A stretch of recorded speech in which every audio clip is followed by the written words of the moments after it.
Hello and welcome to the channel. Now, I recently posted a video on my chainsaw mill setup. Now in that video I primarily focused on the tools and equipment that I use in my chainsaw milling, and in this video I'm going to go a little bit more into the details of the process itself. So I have a fir log here that I've just debarked. It's about 8.5 feet long by about 12 inches wide. I'm going to be slabbing this up today, and I'm going to go ahead and take you through the process. First I need to clean up the bark mess that I made, and I'm going to go ahead and get things set up, and I'll show you step by step everything that I do. Now, rip cutting is really hard on a chain, and it dulls it out pretty quickly, so it should be obvious that you want to start with a really sharp chain. Now, I happen to know that my chain is sharp already because I sharpened it the last time I used this chain. And the way I know that is I have one link that's been painted red with a Sharpie. I use that Sharpie as a place marker whenever I'm sharpening the chain. So this chain is good to go. I just need to go ahead and add fuel and bar oil to the chainsaw. Now, I don't actually use pre-mixed fuel. This is actually just standard gasoline with some 2-cycle oil mixed in. I just happen to use this canister because it's nice and convenient. Now, the amount of fuel you go through is really dependent on a lot of factors. Of course, the chainsaw you use and the size and the density of the wood that you're cutting. But I usually can get a few boards cut through 1 tank of fuel, so I just keep an eye on it and try not to run out between cuts. Now, the chainsaw hasn't been run in a while, so before I attach the chainsaw mill, I'm going to go ahead and take it outside and start it up just to make sure everything's working good. Now, attaching the Alaskan mill to the chainsaw is a pretty straightforward process, but it can be a little bit tricky if you've never done it before. Now, in terms of orientation, you have this square tube here. This has the measurement marks for the chainsaw mill. I like to have this square tube on the same side of the chainsaw as my fuel and oil tank. That's so I can set my chainsaw on the side here, and this tube will be sitting in the upward position so that it doesn't interfere with the chainsaw at all. It allows me to easily fill up my fuel and oil tank without having to take off the chainsaw mill. Now, I've put together something which makes the attachment process go a lot easier. It's very simple. It's just a couple of 2x4s and a piece of particle board here on top. Okay, so basically I'm just using this as sort of a pedestal, so I'm going to put the chainsaw just right on top of it there, and that makes sure that the chainsaw is at the right height to match up to my chainsaw mill, and then I can just slide the chainsaw mill all the way down to the end of the bar. Now, I have these bucking spikes on here on the chainsaw, and if you need to make your cut a little bit longer, you can take off the bucking spikes. But I have a pretty narrow tree that I'm going to be cutting today, so I'm going to leave the bucking spikes on. And that way I ensure that the chainsaw mill doesn't push up against the chainsaw and make any rub marks on the chainsaw.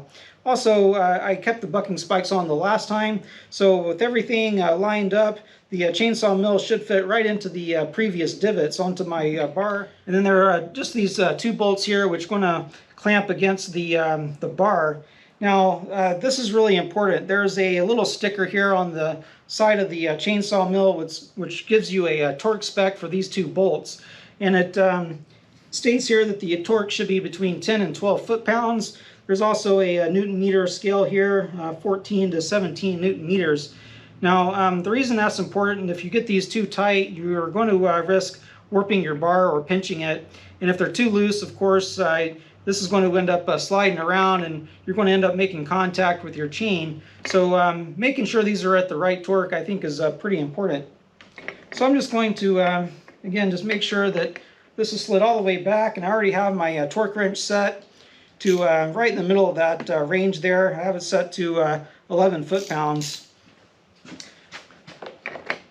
And I'm just going to go ahead and tighten these up here. I'm just doing it slowly, one by one, to make sure that one bolt doesn't get a lot tighter than the other.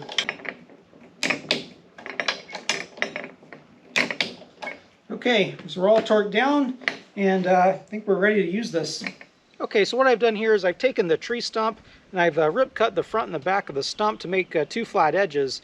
And that helps me to stabilize the log and also to get it up off the ground. Now, I took the front and back of the tree stump and I've placed it here next to the log to prevent the log from rolling. Now, I also have this L bracket here, and I've cut the top of it off to shorten it up a bit, just so that that helps to prevent the chain from touching it. It gives me a little bit more clearance.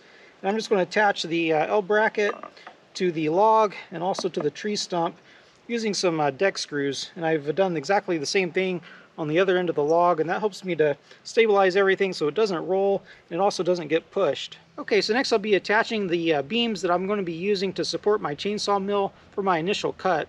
Now if I have a log which is much wider on one end than the other, I usually like to cut that wide end off first, and that means that I'm going to be cutting my initial cut at an angle. So then the cross beam on one side of the log is going to be taller than on the other side of the log to allow me to cut at an angle.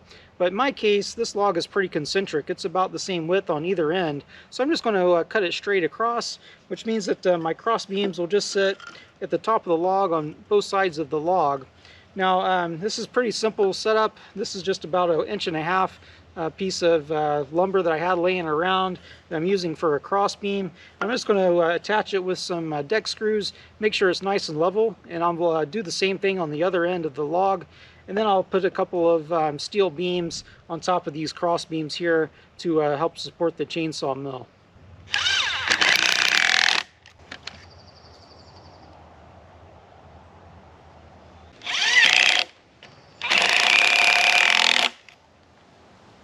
Okay, so I'm getting ready to do my initial cut.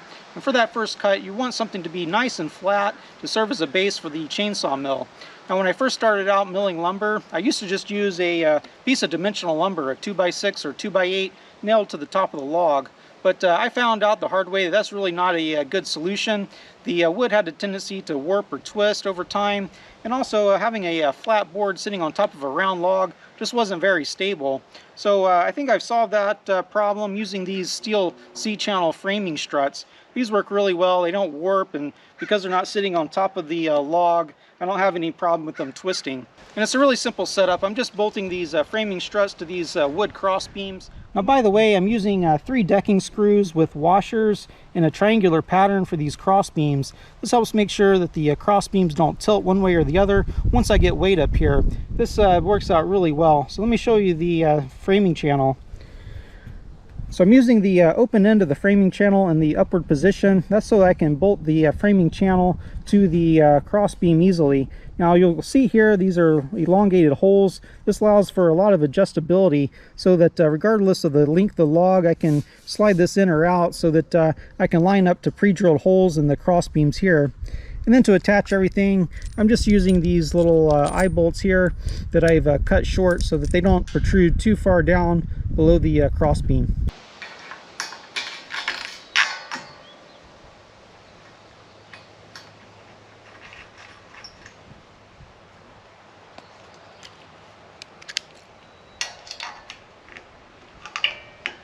Now as you can see here, my beams are a little bit longer than the log. So these are 10-foot beams, and the log's just over 8.5 feet long.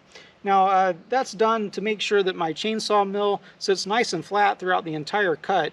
If you don't do that, then at the end you end up bringing up the chainsaw mill a little bit or dropping it off the end of the log, and that can also happen at the other end when you start your cut. And that creates a little bit of a ramp on your board, and that ramp can be transferred down to subsequent cuts. So this is really the best way that I know of to make sure that your chainsaw mill is nice and level throughout the entire cut. Now if you do need to cut a longer log, then you can either get longer beams, or these style beams can actually be extended. Okay, so next I need to know the distance between the top of the rail and the bottom of this cross beam here, including the nuts. That's so I can set up my depth for my first cut. So I'm just going to go ahead and measure here. And I have about 3 3/4 inch, so I'll give myself another 1/4 inch of margin, and I'll make my first cut at 4 inches. Okay, so I'm going to set the depth of my first cut to 4 inches. That's really easy to set up.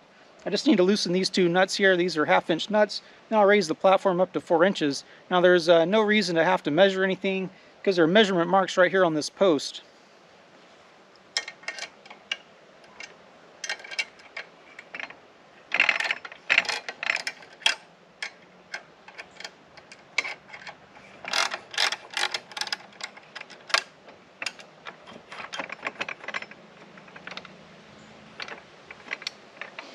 There are also little notches here so that the platform doesn't fall back down before you can tighten up the nuts.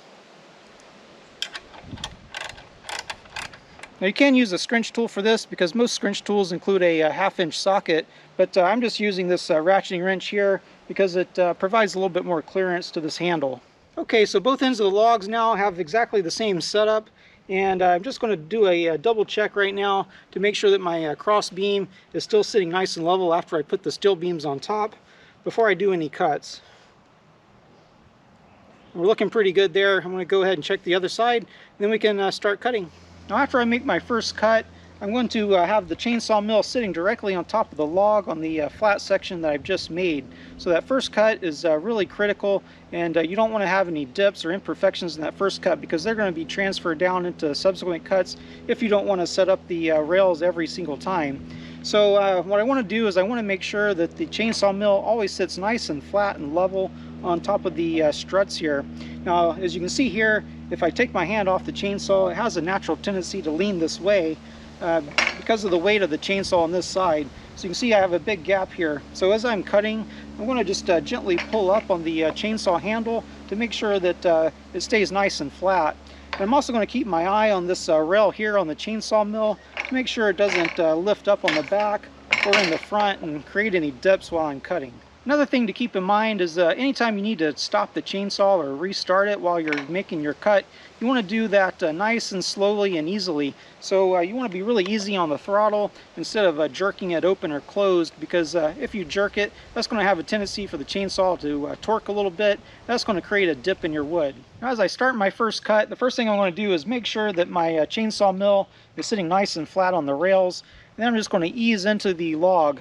If you start too fast, if too high of an RPM, you're going to have a tendency to make the chainsaw bar move up or down, and that's going to put a little bit of a wiggle into your first board. And after I've cut into the log a bit, I'm going to pause and put a couple of these wedges in place over here just to make sure that this end of the log doesn't drop down. If it droops down on this end, it's going to put drag on my chainsaw bar. It's also going to change the angle at which I'm cutting. So these are a good policy. Now this board is pretty stiff as it is, but if I'm cutting a thinner board where it's longer, that board is going to have a tendency to require more wedges toward the middle of the log. But I think I'll be okay just with 2 on the end. Now before I start cutting, there's a couple things I want to do. First of all, I want to make sure that my chain's going to clear the cross beam and the little nuts that are on the bottom of the cross beam. So it looks like I have clearance there, so I'm good to go. Now I'm also going to crank up my chainsaw here in a moment, let it warm up for about 30 seconds before I start cutting. That's because these long rip cuts are really hard on the chainsaw, and you don't want to start those with a cold saw.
Okay, so let's take a look at the log and see what we got.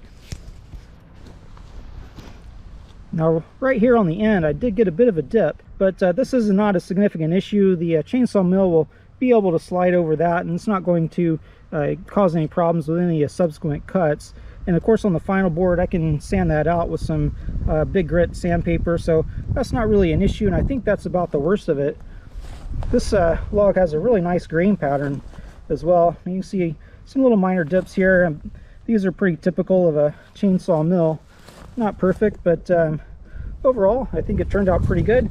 And certainly this is a nice flat area here that I'll be able to put the chainsaw mill directly on and go ahead and start cutting the rest of it. Now, a couple of things that I failed to mention before is I started with a log that's been completely peeled, and the reason for doing that is to eliminate any possibility that any dirt or grit is in the bark, which will dull out the chain. And I also went ahead and took a chainsaw and flattened out any of the knots here. There were a lot of knots on this wood. I wanted to flatten those out just so they don't interfere with the chainsaw mill as I'm cutting along the log. I was having a little bit of a problem on the other end with these side pieces here falling off. It wouldn't be a bad idea to screw these down and keep them in place, but the log wasn't rocking as it was, so I didn't really worry about it. Now I'm about to go ahead and make my second cut, so I'm going to need to adjust the chainsaw mill down to 1 inch. I'm going to make 1 inch boards from here on out. And because I don't have an overhang anymore, I'm going to be putting the chainsaw mill directly on this flat piece. So it's going to be more difficult to make sure the chainsaw mill is nice and flat and level. So that's probably going to be the most challenging part on the subsequent cuts. But I'll just have to take my time and make sure that it's nice and level before I go into the log. Now, it's probably not a great idea to put your chainsaw directly on your log like this, because the chainsaw might leak a little bit of bar oil and that'll get into your wood.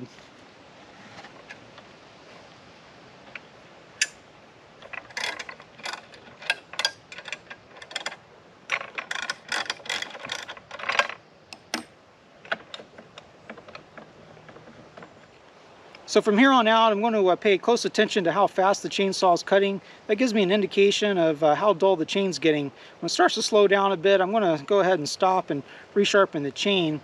And I know from the last time I got about 2.5 boards out of this wood here before I needed to fill up with fuel. So that's something else you want to take a look at. Make sure you don't run out of fuel or bar oil while you're cutting.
Now, even though I stopped and started the chainsaw several times to move the camera, this one actually turned out a little bit better than the first one.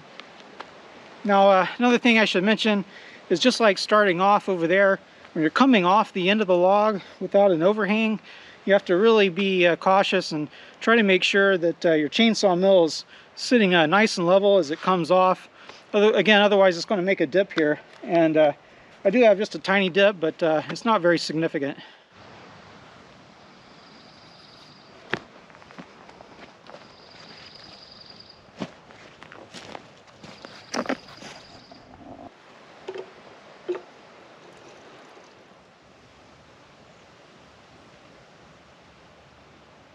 So I'm quickly running out of daylight, but that's about all I have for the chainsaw milling process today. Now I have a few more cuts to make, but those should go just the same way as that last one did. And if you want to know more about how I air dry my boards, check out my last video that I posted a couple of weeks ago. I'll leave a link in the description, and in that video I talk about how I air dry my boards in my carport. So I'm going to go ahead and continue on and try to get the rest of the cuts done before it gets dark, and we'll see you next time.